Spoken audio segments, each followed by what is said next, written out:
Hello, everyone. Daniel here from the Next Issue Podcast. On today's video, I'll be doing a review for Grimm number 16. This is a new book from Boom Studios. Let's talk about the creative team before we get into this book. This book is written by Stephanie Phillips with art by Flaviano, colors by Rico Renzi, letters by Tom Napolitano, a main cover by Flaviano, and then we'll see some other covers at the end of the video, so stay tuned for that. The covers for these, man, it's hard for me to choose every time the covers for these books, but really enjoying the story so far.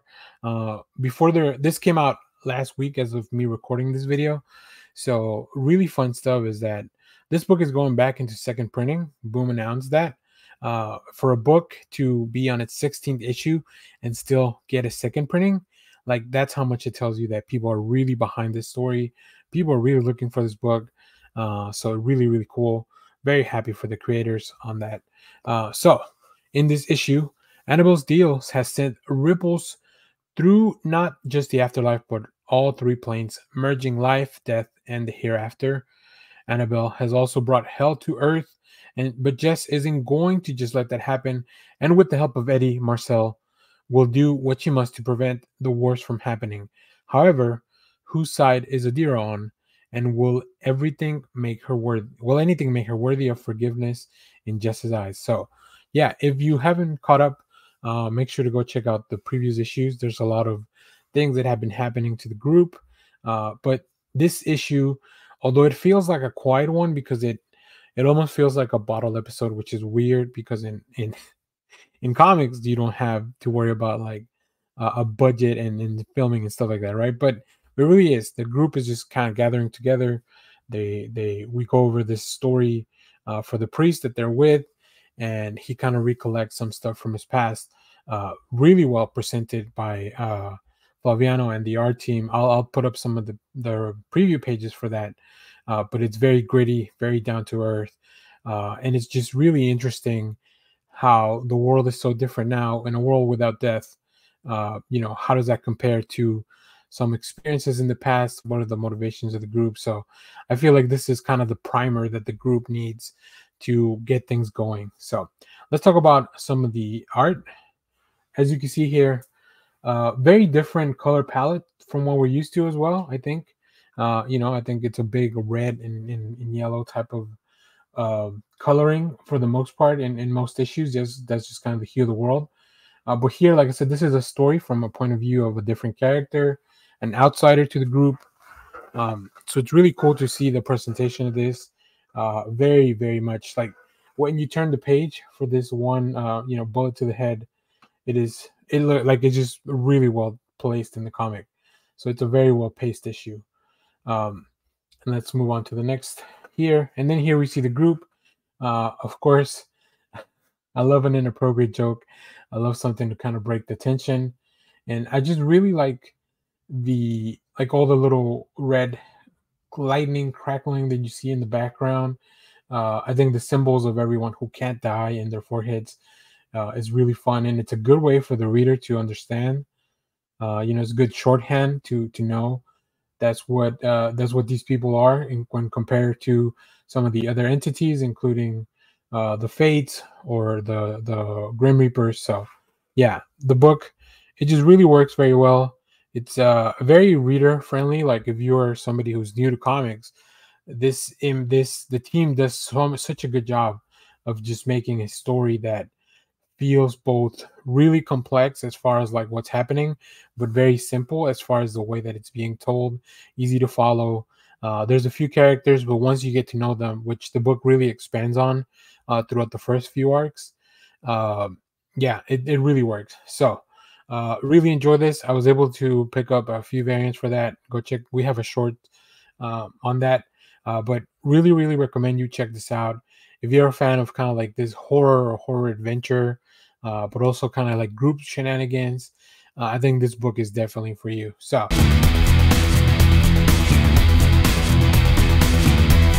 hello everyone, Daniel here from the Next Issue Podcast. On today's video, I'll be doing a review for Samna number 3. This is the final issue from Distillery. Let's check out the creators before we talk more about this. This book is written and with art by both Becky Cloonan and Tula Lote. with colors by Lee Lowridge, D. Cunniffe, and Tula Lotte, letters by Lucas Gattoni, Will Dennis on the edits. So he's the editor for the book. Um, wow, I can't believe that this book has finally come to an end. This is the first distillery series that has come to an end, and I got to tell you, this was a fantastic one. It's just a gripping fantasy, dark fantasy, erotic type of tale. So let's talk about this specific issue.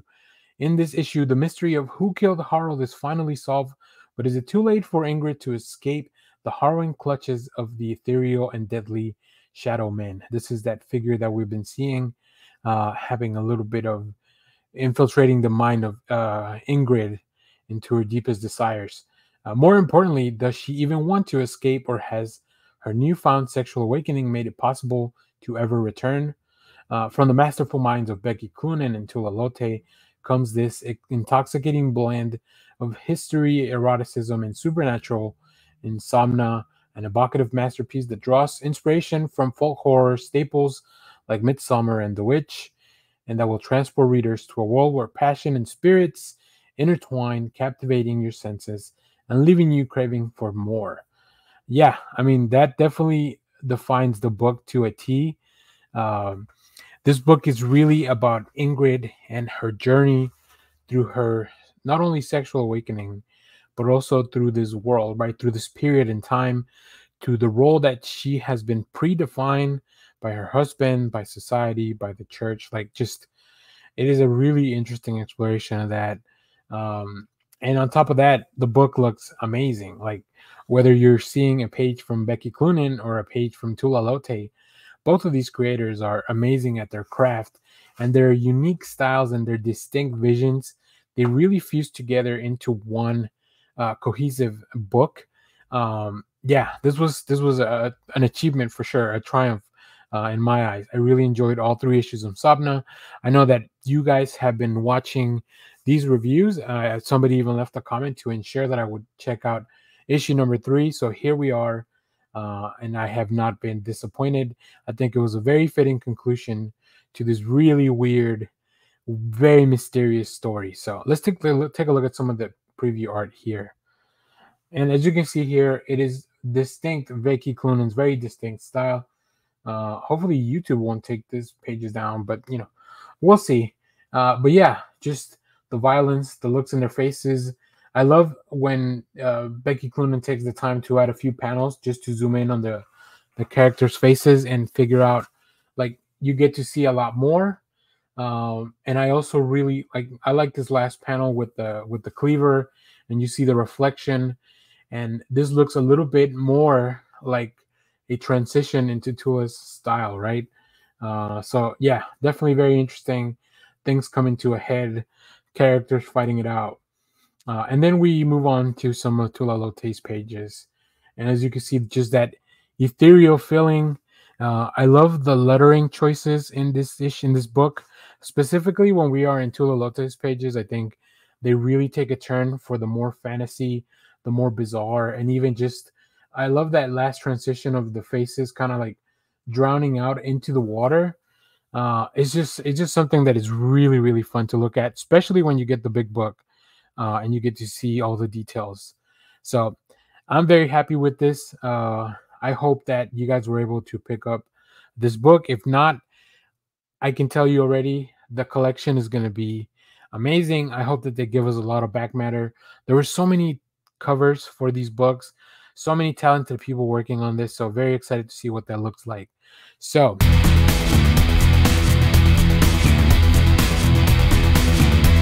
hello everyone, Dan here from the Next Issue Podcast. On today's video, I'll be doing a review for Uncanny Valley. This is a new book from Boom Studios.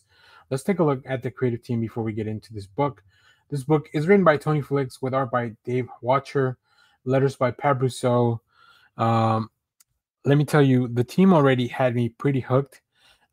Dave Watcher, of course, writer on and creator on Stray Dogs, Local Men, the most recently released book, Feral, about the cats. And of course, we have Dave Watcher, who's worked on things like the latest run of The Punisher, TMNT, a whole lot more stuff. So very excited just from the creative team. In this book, we discover what makes Oliver and a special boy, right? Oliver seems like a typical 12-year-old boy, except for a mysterious family history that seems to start and end with his mother and unexplainable powers, maybe. He can do things other boys can't do, to the point of landing him in some trouble. And baffled by the surreal, cartoonish nature of his abilities, and followed by a murder of peculiar crows, the mystery behind Oliver's family history is finally unfolds in this issue. So, as you could probably tell just from the title and the cover, we're going to get into a little bit of cartoon shenanigans. So, of course, Oliver's lineage is a little bit weird when it comes to that. But the book, I think, very slowly goes into those reveals, right? It throws hints as I was rereading it and preparing for the review. I noticed like there was hints all over the place for what was going to be the reveal for Oliver. So I think that's very well done and on the part of, the creative team, just to kind of slowly give us all the stuff so that when you go back and read it, I think making your book rereadable is really fun and really a great achievement. So this book definitely hits that. I'm intrigued by the premise, I'm intrigued by the plot, and I'm definitely intrigued by how this is going to play out for Oliver and his family, and what kind of powers he's gonna, how they explain all that stuff. So it'll be really cool. Now, Dave Watcher is a legend, as I mentioned in the synopsis. As you can see here, as we take a look at some of the preview pages, just I love all the detail that is drawn. I think Dave Watcher will definitely have his work cut out for him as he tries to do multiple styles of the art, right? Uh, I think you definitely need to hit a few things here, but just overall, these establishing shots and the introduction of Oliver is really fun. Great lettering choices as well. And as you can see here, Oliver jumped on, and as you can see from the when you go back and look at this, not only do you see the little birds, but you also see that Oliver just kind of fell into a hole while the other boys really hurt themselves, and that's kind of what brings us into trouble, right?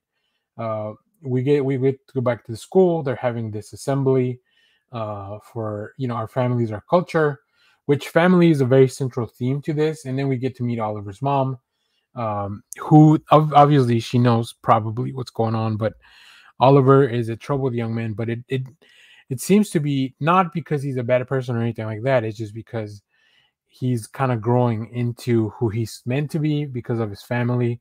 There's a really interesting moment where Oliver draws a family tree and it's just him and his mom, and that was both really sad, but then also like the fact that we are seeing how this is gonna unfold. Also, there's the mystery of the crows that are following Oliver, as you can see from the cover. So who's after Oliver? What do they want? Who else are we gonna meet? What kind of wacky characters can come along? In the cover, we see somebody that kind of looks like Ryu from Street Fighter, which is kind of cool. We see a shadowy figure, and we'll see somewhere in the variant covers you can see at the end of the video. So if you're looking for something fun and uncanny, really, definitely check this out. I really enjoyed this book, and I hope you will too.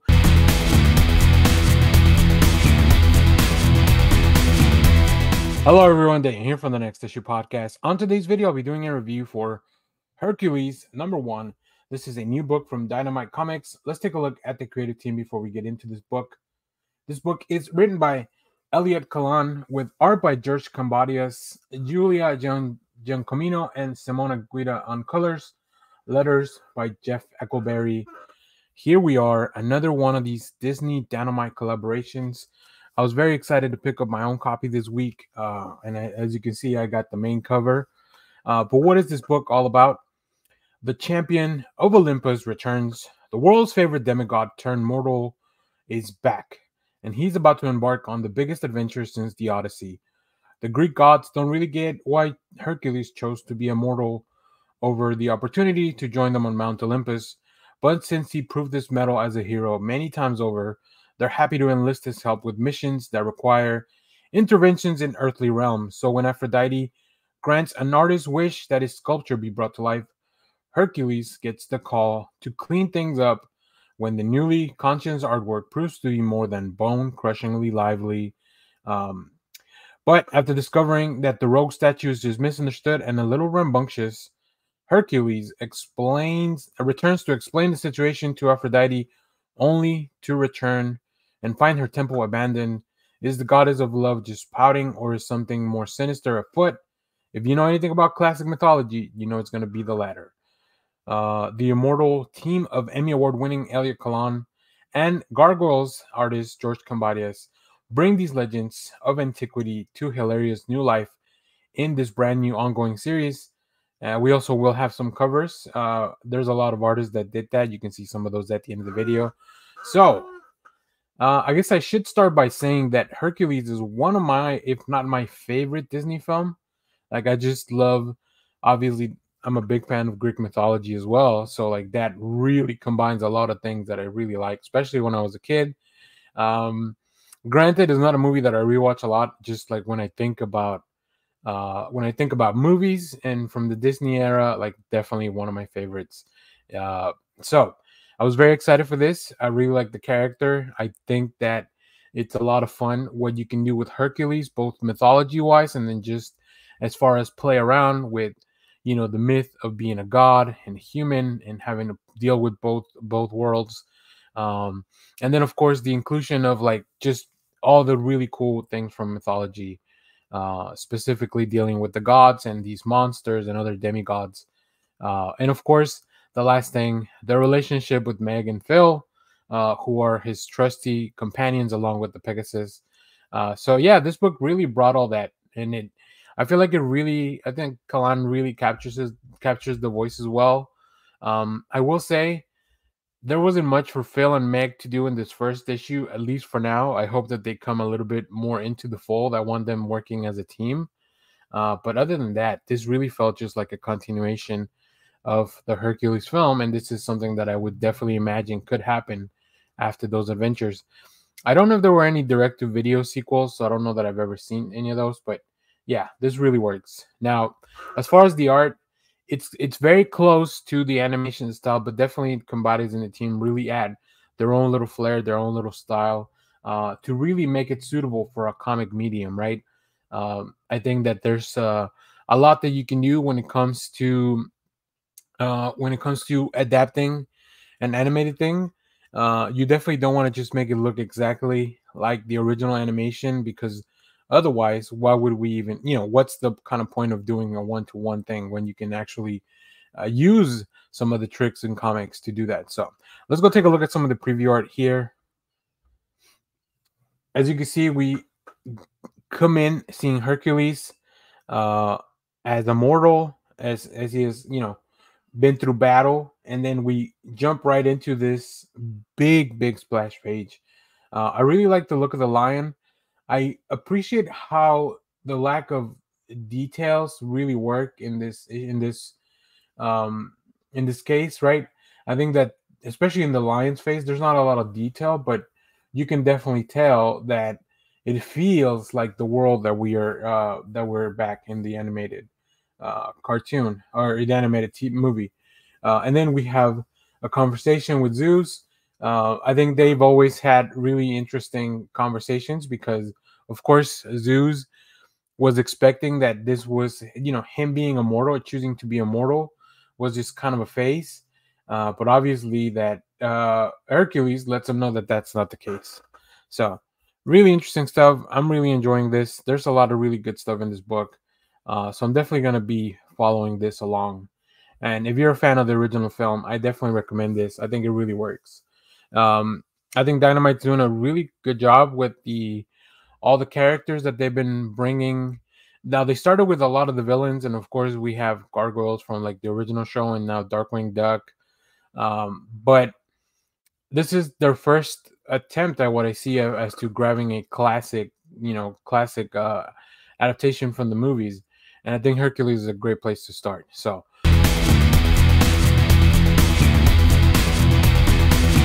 Hello everyone, Dan here from the Next Issue Podcast. On today's video, I'll be doing a review for Mighty Morphin Power Rangers, The Return #3. This is a new book from Boom Studios. Let's take a look at the creative team before we get into this book. In this book, we have writers Amy Jo Johnson, the original Pink Ranger, and Matt Hodson, with art by Nico Leon, colors by Dono Sanchez Almara, letters by Ed Dukeshire, uh, character designs by Dan Mora, and we also have a plethora of covers. You can see some at the end of the video. I really have been enjoying this book. It's been really fun. I was actually able to pick it up by the time I got to do the review now. So yeah, I love this. I love this cover. I also really something fun. And this is not something I talk about much because normally I do all these videos in advance, but in this case, uh, the quality of the paper in this book, it's very interesting. It's feels very smooth. It doesn't feel like here I have another comic book. It definitely doesn't feel like the normal comic. So I really appreciate Boom using some like quality paper, quality stock, because I want these books to last, right? So really cool revelations in the second issue. Let's talk about what's going on in this one. On this third issue, let's talk about what's going on here. A new adversary reveals the secrets of the final battle. We saw a big twist at the end of the last one, and a deadly explosion on the Boon all those years ago. But what implications arise when the long thought dead are more restless than the Rangers thought? A secret hidden in the Moon only survived after the sacrifice of another, and it will be up to the Rangers with some unexpected help to protect a vulnerable Earth. And when the plan is enacted, what role will the Dragon Power Coin play? So yeah, after the revelations of the last issue, it turns out that was not Trini's daughter. It was an adversary that wanted to collect the Rangers for their own nefarious purposes. This book's been just really interesting, a lot of twists and turns. It definitely has been interesting to see how the Rangers never really kind of stopped being the Rangers other than Kimberly. And I think Kimberly had probably the biggest reason, right? Because of everything, the sacrifice that Tommy had to make on the Moon. I think I have a theory now as to what's gonna kind of happen on this one. So hopefully I'll be right, especially after the way this issue ends. But yeah, I think it's really well paced. This one definitely tells you a lot about the plans from the villain and the motivations there. So we revisit that incident on the Moon, and you get a little bit of clarity on this new character. But then you also get a lot of interaction with the current Ranger. So let's go take a look at some of the art, because I think Nico Leono has been doing a really good job adapting and updating these characters. Yeah, I just really love it. I love seeing the base and the Moon. The little putties working to kind of rebuild everything. So obviously that magic's still around. And then as Kimberly wakes up, I like how this. I just love the out of frame, like the fuzzy look in the second panel as we kind of start. She wakes up, and then of course we know that this is now we recognize who Selena is, right? She's the daughter of Rita and Zed. Yeah, I just love it. I love the way that this is laid out. How the recollection of all the memories here, and as I mentioned, the character designs are very cool. So yeah, big revelations in this issue. I'm gonna get a little bit into spoilers, so if you haven't read the book, go read it, check it out. Highly, highly recommend it. But we go over the history of what happened that night, and we see that Selena was there, and Tommy used his transporter to get her out of danger. She's then found by I forget the name of those guys, but they were definitely the goofballs from the original show. I think Skull and the other guy.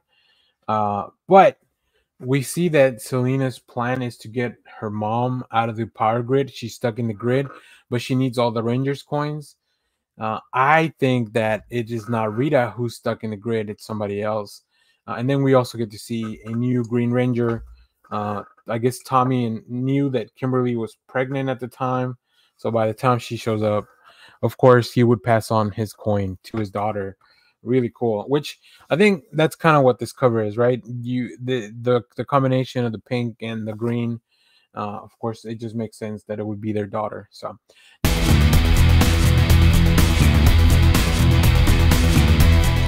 Hello everyone, Dan here from the Next Issue Podcast. On today's video, we'll be doing a review for Thundercats number 3. This is a new book from Dynamite. Continuing the story of these Thundercats, let's take a look at the creative team before we get into the book. This book is written by Declan Shalvey with art by Drew Moss, Martina Pignatelli on colors, Jeff Eckelberry on letters. Main cover by David Nakayama. The one I have on here is, I believe, the Declan Shalvey cover. The main cover has Chitara on it, and the one that I picked up at the shop this week was the Jay Lee cover with the mutants in there. So really cool. I really like this cover. I saw the Chitara one, and I felt like I was getting more characters for my buck on this one. There's so many covers. You can check out the gallery at the end of the issue as well. Um, Normally, I don't get to do these reviews before I pick up my books, but this week it just kind of worked out that I was able to pick them up, and I still hadn't shot any of the videos. So let's talk about this specific issue.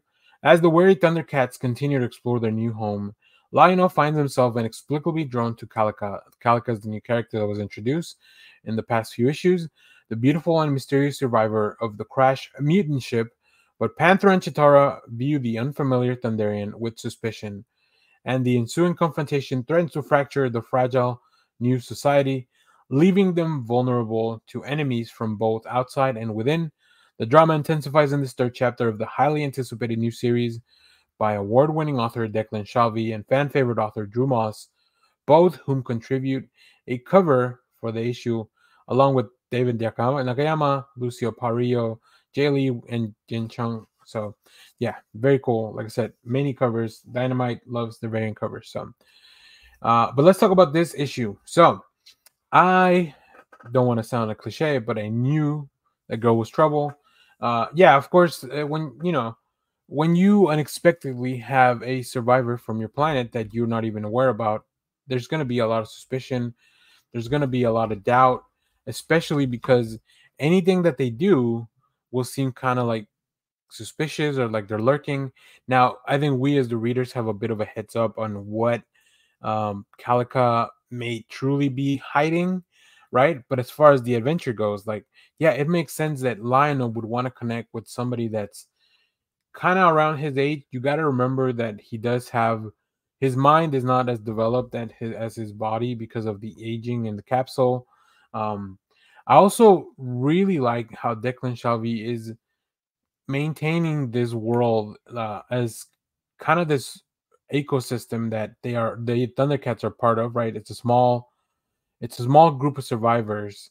So there's definitely going to be conflict that arises from them, even as much as they care for each other, as much as the survival of the party, it comes above everything else, and that definitely can cause friction. So now let's take a look at some of Drew Moss's art.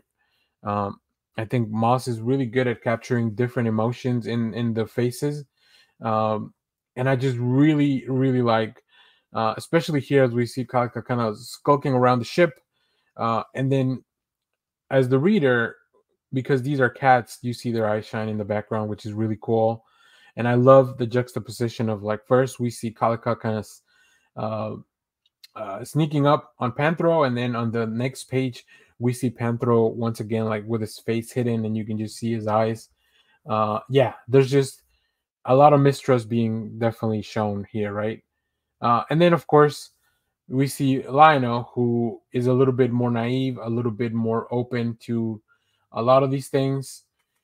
What's interesting to me is that Yaga and Mumra are the ones that are kind of, I don't want to say hanging out, because they're definitely not hanging out, but yeah, I don't know. It's very interesting. They're dynamic, and whenever they're together on the page, I find that very interesting. So yeah, really cool stuff. I love that we see kind of like Lionel getting what he wants. We get the maybe introduction of some character that we might have been waiting for a little while. I won't go too much into those details, but yeah, this book continues to be really fun. I think if you're a long time fan of the Thundercats, you're really gonna enjoy this. And of course, I think there's a lot of drama here that feels a little bit like, oh yeah, that's exactly what we were waiting for. So very fun stuff. Make sure to check this out. If you have read this book, let me know what you thought about it down in the comments. As always, thank you for watching, everyone. Remember to share, like, subscribe, Hit the bell so you know when we go live. That is most Saturdays, 10 a.m. Central Standard Time. Stay tuned. We have more comic reviews, trailer reactions, TV recaps, all that fun stuff in the channel. Thanks for watching, everybody. Bye-bye.